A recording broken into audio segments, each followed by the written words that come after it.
Hello, here's your beautiful Illinois watch. Hold on. And we'll go over the care and the winding.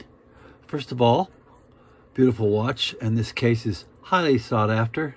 They're getting so much more scarcer to find, becoming scarce to find, and so we'll go over the care. Now, this is not a waterproof watch from the 1900s, and they weren't not waterproof, so want to not wear it out in the rain. That's probably the biggest thing, and don't want to keep it away from running liquid. Okay, so that's the key thing. And then what I always recommend is that when you do the winding and you're handling your watch, do it over your knee or your somewhere where it can't fall down to the ground. And that's probably the biggest thing right there too. Also, that in the water. Other than that, it's a wear everyday watch and ready to go.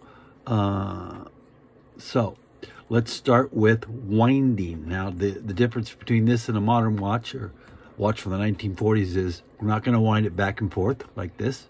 We're just going to go in one direction clockwise.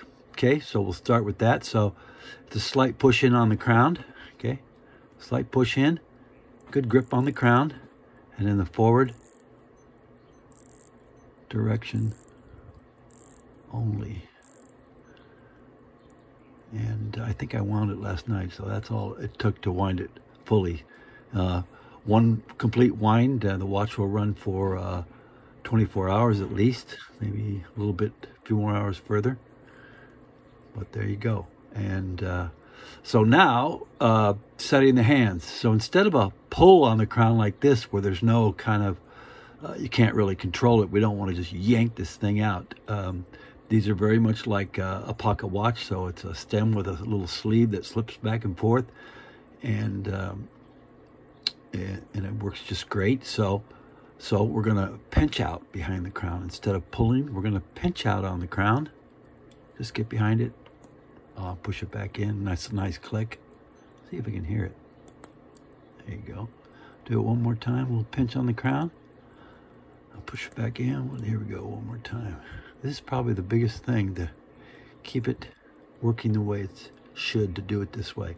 So then setting the hands, once the crown is pulled out, we're going to go in the forward direction, clockwise. When we set the hands, we should do it all the time.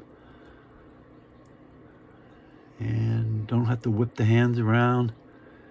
Everything works great. We're just trying to be gentle with it whenever we can. So, 4 o'clock. Pushing the crown, and you're ready to go. As far as maintenance on this, or keeping the shine up on this gold fill case, I suggest a little rouge cloth. Rouge, R-O-U-G-E. You can get those on Amazon, and it's purple on one side, which has the rouge embedded in it, and a little polishing on the other side. So, hold on, I dropped it.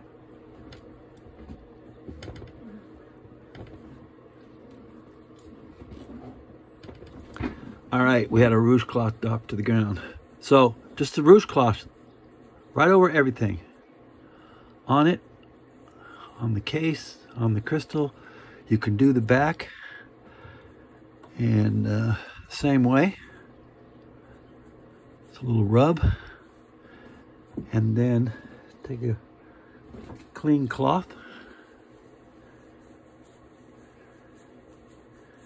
and just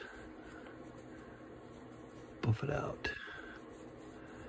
And it will always keep that shine. Yeah, like after you wear it for a month. There you go. And that's what you do to maintain it. Do this each and every time you wind and get ready to wear the watch, and it should stay in good shape. And if you have any issues when it arrives, my number's in there. You can text me if you have any problems or questions immediately when it arrives. Thank you very much for your purchase, and have a good day.